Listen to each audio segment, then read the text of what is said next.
अगे चीज कर देनी हल्की है, फिर हम दम से रख देना।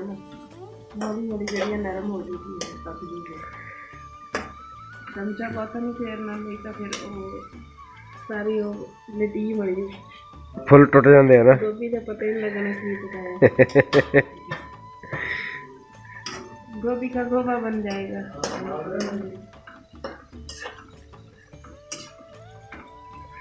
देखो जी, असं पंजाबी व्लॉग बनाने लगे हैं, उर्दू ना बोलो तुम। फिर की है, हाँ। समझ नहीं आनी।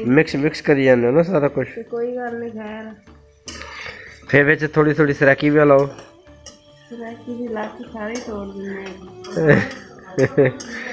गुलाम मुश्तबा बाबा लेके बाबू फिर चिप्स कढ़ने। चलो प्लेट लेके आना। चल मेरा पुत, शाबाश।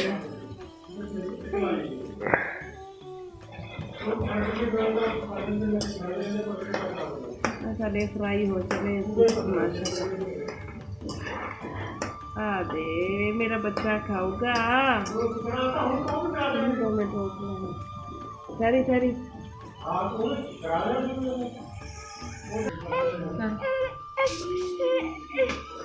हाँ दस है ना तू हूँ वैसे बना रही है ब्लू पार्टी च।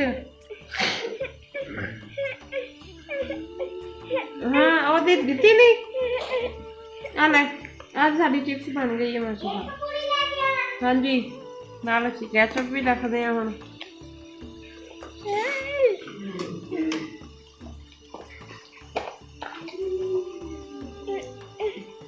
हाँ जी, ये चमचा फेर ला मसक फेर लिया।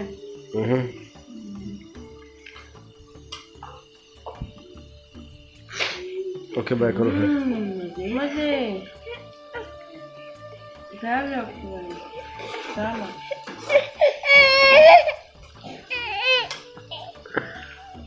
मम्मा फूक मार के देंदी है। फूट मार के हुण मेरे बच्चे नूं काहली है, मैनूं छेती छेती मैनूं ही दे दे। चार के तेरे आले जी जी खानी। आजा मुर्तजा, कॉली भी ले आ बाबा तेरे सदके। हाँ आ चिप्स का इंतजार करते पे सारे। चिप्स खानी, चिप्स की भुख लगी सारे।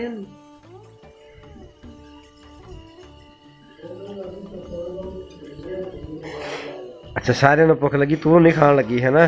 मैनू नहीं लगी, कैमरा देखने लगा सारा कुछ। मैनू नहीं लगी।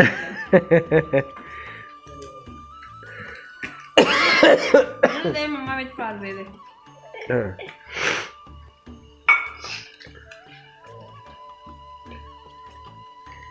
कैंची है नहीं सी जटाका काम कर दी तुम्हें लंदन रहने वाले यार। लंदन भी सारे वर्गे बंदे रहंदे है। ये डबल रोटी के बनाने वाला और तरह का। आ देखो सारी चिप्स भी नाल केचप भी। आ जाओ जिन्हें जिन्हें खानी आ जाओ।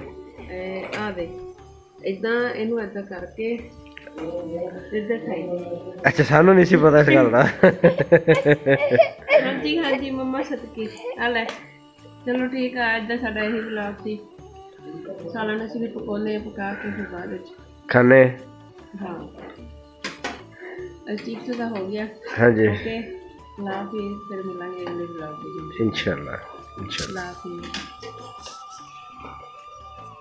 रसूल अल्लाह मैनू तो देवो।